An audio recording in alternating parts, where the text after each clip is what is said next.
Schengen, c'est l'une des plus belles réussites de l'Union européenne de ces 20 dernières années. Non, je crois que c'est important de le redire, parce que ce n'est manifestement pas une évidence.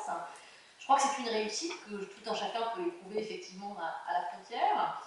Encore plus peut-être, alors à Rennes évidemment la question se pose un peu moins, mais pour les frontaliers, c'était évidemment une question qui leur a changé la vie. Pour les entreprises aussi, hein, parce que pouvoir passer assez facilement d'un état à l'autre, c'est pas sans intérêt. Et en plus, c'est un succès qui n'est pas qu'un succès intérieur, si je puis dire, puisque par rapport aux objectifs qui étaient de faire aussi de cet espace un espace qui soit fermé sur l'extérieur, c'est une très belle réussite. Alors j'ai un peu moins de sympathie pour l'objectif de ce qu'on appelle en général l'Europe forteresse, mais ça marche très bien, hein. Dans son genre, ça ferme effectivement très bien les frontières. Schengen n'est pas ouvert à tout le monde. Hein. Demandez aux étrangers qui essaient de passer la frontière extérieure, je vous assure que c'est très compliqué. Donc, je crois que de ce point de vue-là, à la fois interne et externe, c'est une très belle réussite et je crois qu'il est important de le rappeler.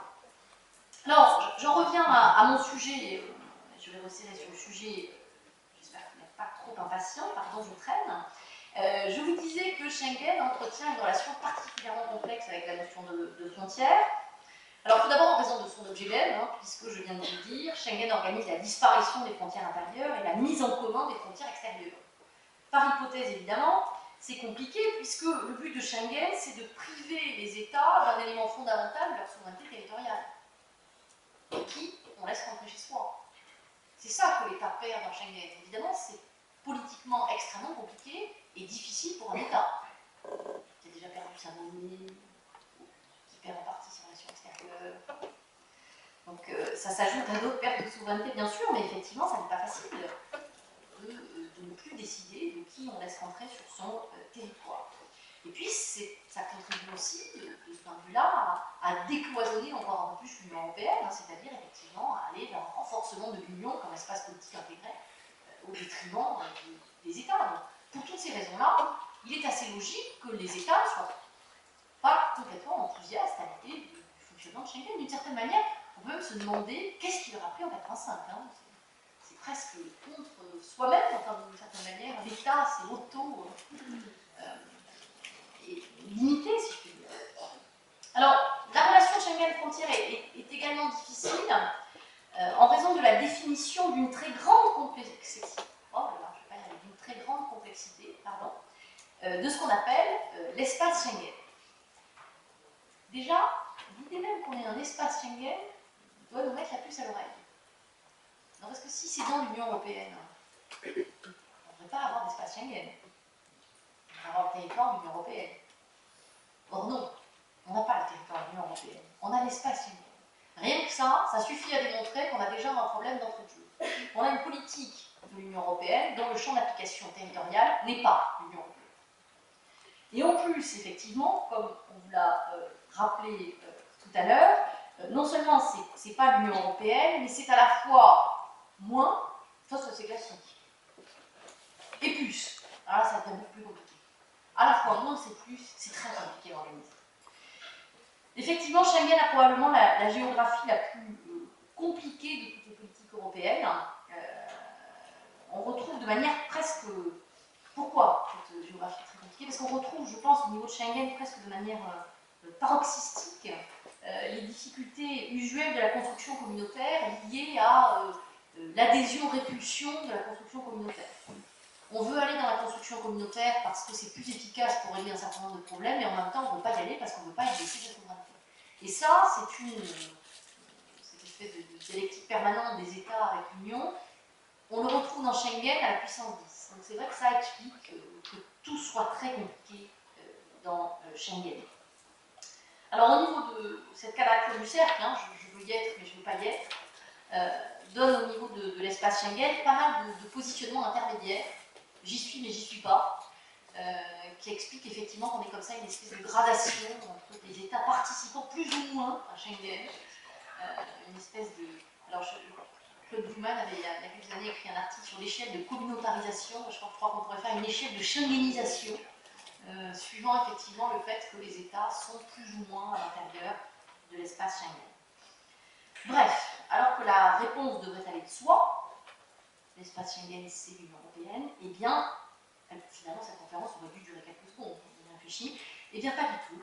Elle va durer encore très longtemps, courage, parce qu'effectivement, la question de la détermination des frontières se pose doublement, à la fois en ce qui concerne les frontières externes de l'espace, ce que j'examinerai dans un premier temps, mais aussi s'agissant, et même de plus en plus, hélas, des frontières internes de l'espace Schengen, que j'examinerai dans un deuxième temps.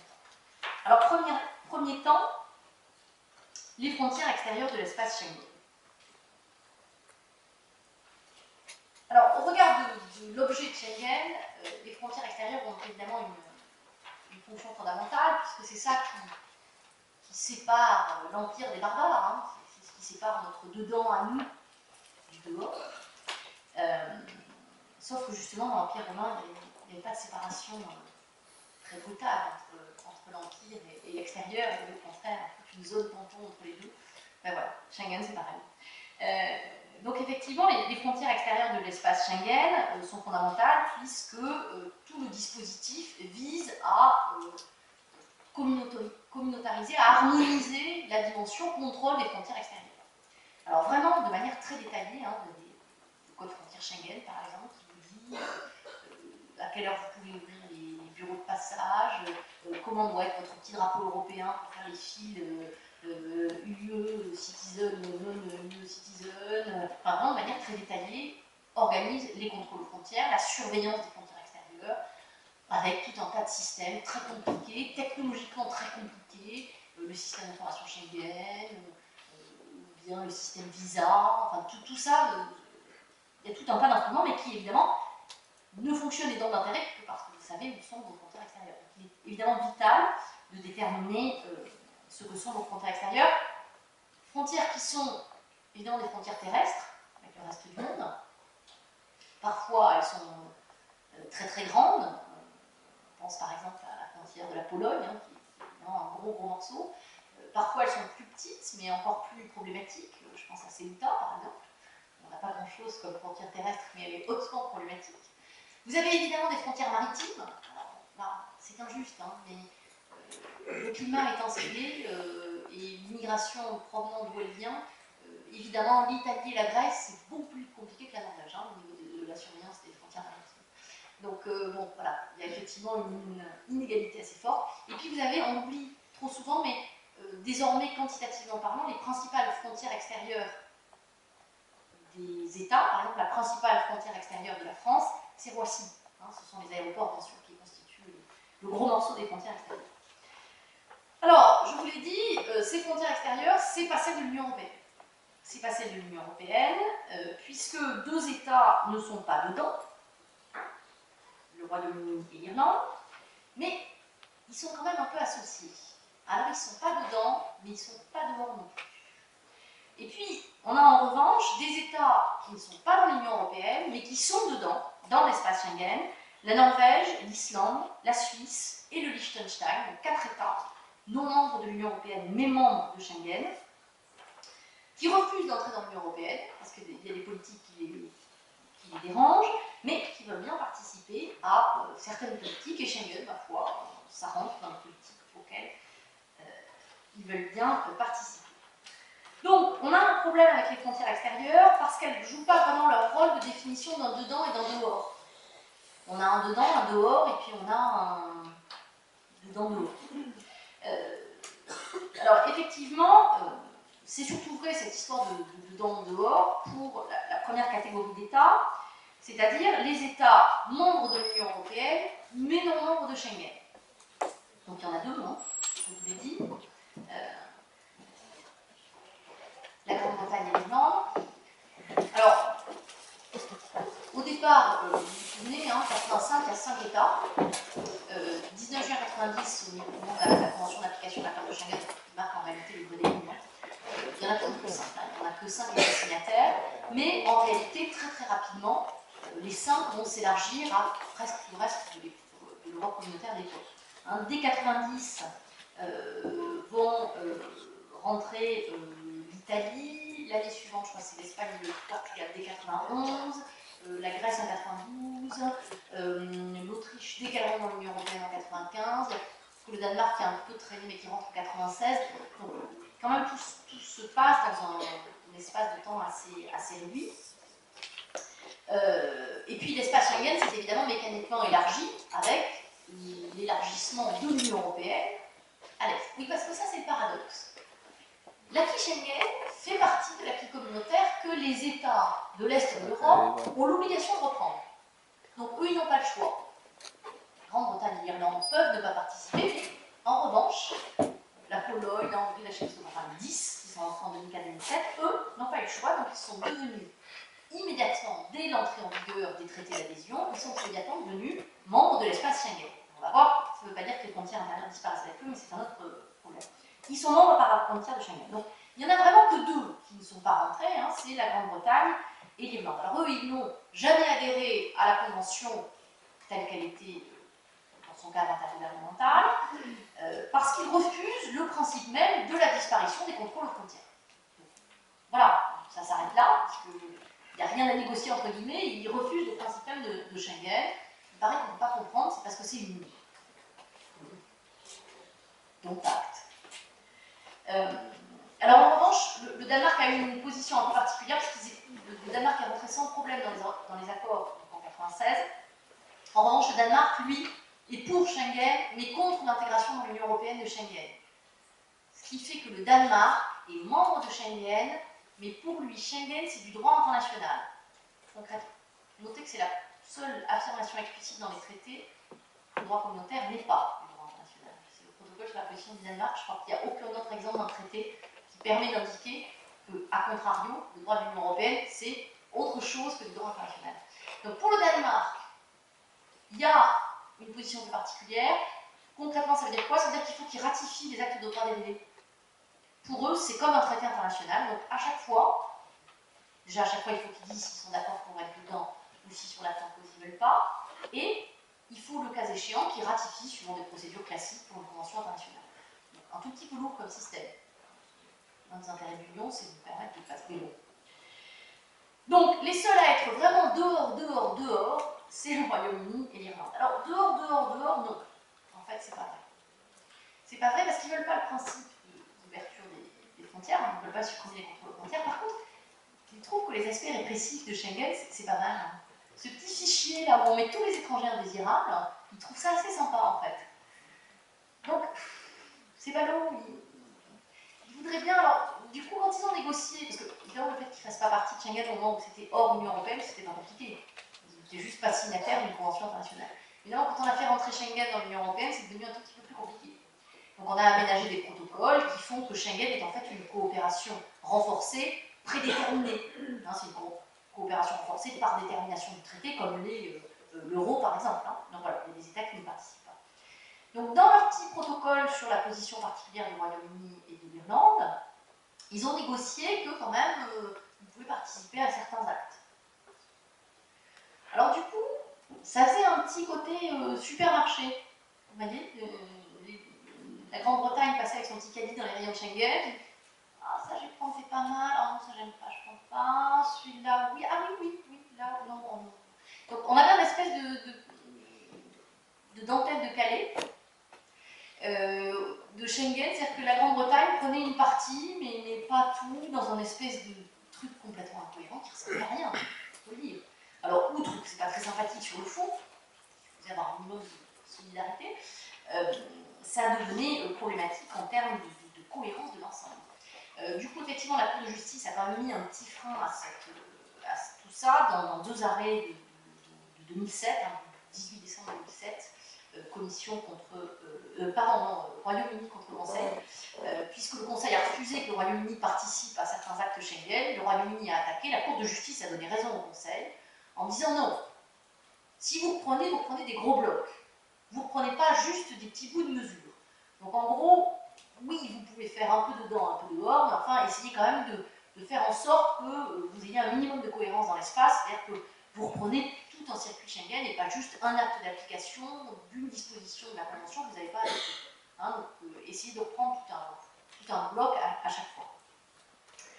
Donc, du coup, effectivement, on a le Royaume-Uni et l'Irlande qui sont dans une position très intermédiaire, c'est-à-dire qu'il n'y a pas de levée au contrôle, il n'y a pas de levée des contrôles aux frontières intérieures avec eux, et en revanche, on ne peut pas dire qu'ils ne font pas quand même partie un peu de l'espace Schengen.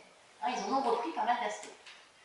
Du coup, évidemment, c'est pas très pratique parce qu'on a une frontière entre, on parlait de celle qu'on franchit avec l'Eurostar, et dans laquelle demeurent des contrôles, mais on a du coup une frontière qui peut poser des problèmes juridiques et qui pose des problèmes juridiques parce que on a une frontière qui est intérieure à l'Union européenne, mais extérieure pour l'espace Schengen, ce qui fait que vous pouvez avoir des difficultés de conciliation entre des dispositions relevant des deux systèmes, et l'arrêt rendu en janvier 2006, dans mon souvenir, hein, dans une commission contre Espagne, sur la conciliation de Schengen avec la directive de 2004 sur la libre circulation des personnes et des membres de leur famille, avait illustré hein, ce côté un peu bizarre et parfois un peu compliqué du côté dedans-dehors, qui n'est pas tout à fait évident, même si évidemment c'est tout à fait gérable. Donc on a une espèce comme ça de croisement de dispositifs qui fait de cette frontière-là une frontière qui est ni extérieure ni intérieure, un truc quelque part entre les deux. Alors de l'autre côté, en revanche, on a donc un espace Schengen qui inclut, et qui a donc repoussé ses frontières extérieures parce que l'espace inclut des États non membres de l'Union européenne, et ce qui fait donc que les frontières extérieures de l'espace Schengen sont au-delà des frontières de l'Union européenne, puisqu'on inclut 4 États non membres pardon, dedans.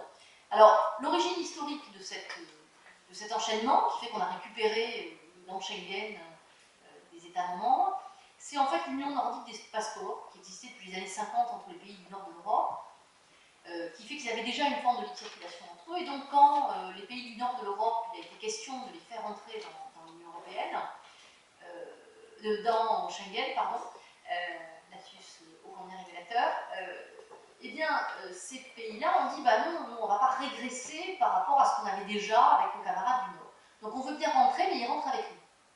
Du coup, effectivement, ça a induit le fait qu'on a fait rentrer la Norvège et l'Islande en même temps que le Danemark et la Suède en 1996. Alors là encore, tant que c'était dans Schengen proprement dit, c'est-à-dire dans une convention internationale ad hoc, pas de problème. Ils étaient signataires d'une convention avec d'autres États. Et donc, quand on a fait rentrer ça dans l'Union européenne, c'est plus compliqué. Alors effectivement, vous l'évoquiez en introduisant, qu'est-ce qu'on en fait au quotidien? Parce que le problème du droit schengenien, si vous pouvez arrêter cette horreur, c'est que c'est pas un droit mort. C'est pas parce qu'on l'a mis une fois dans la casse que ça s'arrête là. Il va falloir le faire bouger, le faire évoluer, le modifier, bon, comme évidemment tout élément de droit. Donc qu'est-ce qu'on fait pour ce qu'on appelle donc, le développement de l'acquis Schengen? Qu'est-ce qu'on fait quand on modifie l'acquis Schengen? Parce que bon, finalement, organiser la participation sur la base d'une convention écrite, c'est pas compliqué, on sait faire. On a fait ça avec d'autres États tiers. Donc c'est pas, voilà, c'est des problèmes pas insurmontables. Donc effectivement, en 1999, au moment de l'entrée en vigueur du traité d'Amsterdam, on a signé une convention internationale avec la Norvège et l'Islande pour organiser leur participation, ça va. Mais tout le problème, c'est effectivement le développement de l'acquis Schengen. Alors là, on a des formules qui sont, à mon sens, pas complètement satisfaisantes. Et alors, si vous avez la curiosité, par exemple, d'aller voir le compte-rendu de la réunion de jeudi dernier, du Conseil des ministres que j'ai évoqué tout à l'heure, ben, vous avez un truc un peu curieux.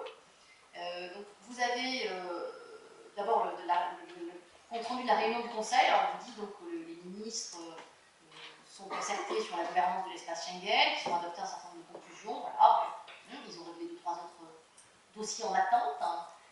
Et puis, ensuite, vous avez comité mixte. Et là, en fait, c'est un comité qui associe aussi les représentants des États non membres de l'Union européenne, mais membres de Schengen, et on discute exactement du même sujet. Sauf que ce deuxième comité, il n'a pas de pouvoir décisionnaire, parce qu'il ne peut pas adopter des actes dérivés du droit de l'Union européenne. On va laisser la Norvège et l'Islande adopter des actes dérivés de l'Union européenne, c'est pas possible. Du coup, on les associe, on discute avec eux, mais s'ils ne sont pas d'accord, on s'en fout.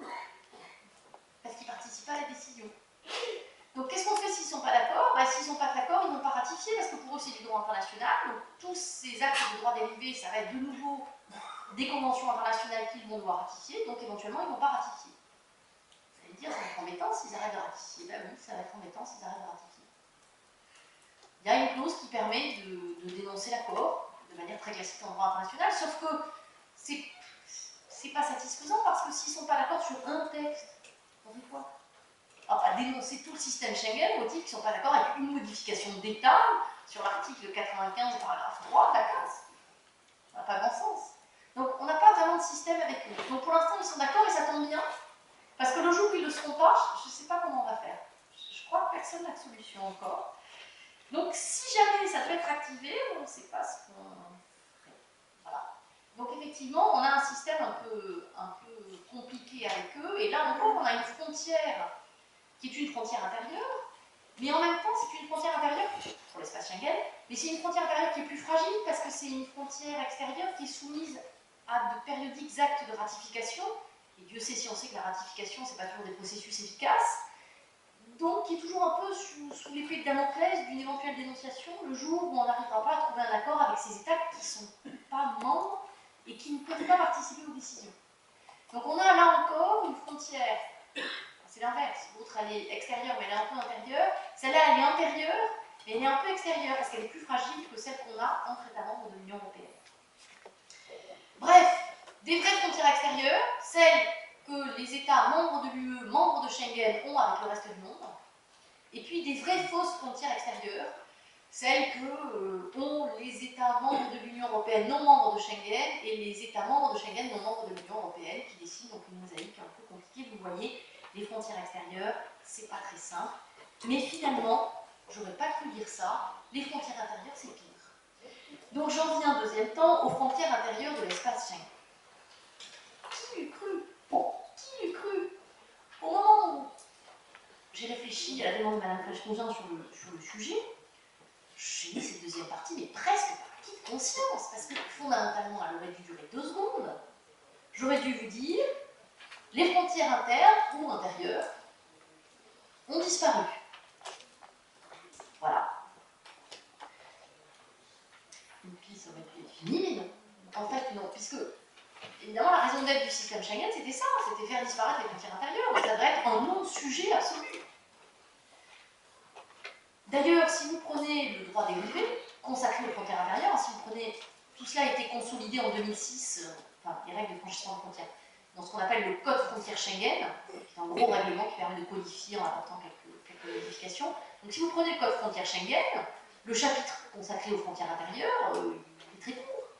On supprime les frontières intérieures. Voilà, c'est dit. Alors, j'ai même cru, enfin, pendant longtemps, on pouvait raisonnablement penser que c'était une belle réussite et qu'on n'aurait rien à dire sur ce sujet. Et puis, bon, hélas, l'actualité est venue me contredire. Alors, des frontières intérieures, il en reste à l'intérieur de l'espace Schengen, contrairement à ce qu'on pourrait croire. Il en reste de 2 types. Des qui ne paraissent pas très embêtantes et des qui me paraissent très embêtantes. Les pas très embêtantes, et c'est ce que je verrai d'abord, c'est les frontières qui sont maintenues de manière plus ou moins durable avec certains des États membres. Et en particulier ceux qui sont dans une phase transitoire. Donc, a priori, celles-là, elles ne sont pas très embêtantes parce que ça fait partie d'un droit transitoire classique, bon, qui s'éternise un peu avec les derniers élargissements, mais bon, après tout, ça ne change pas tellement des modalités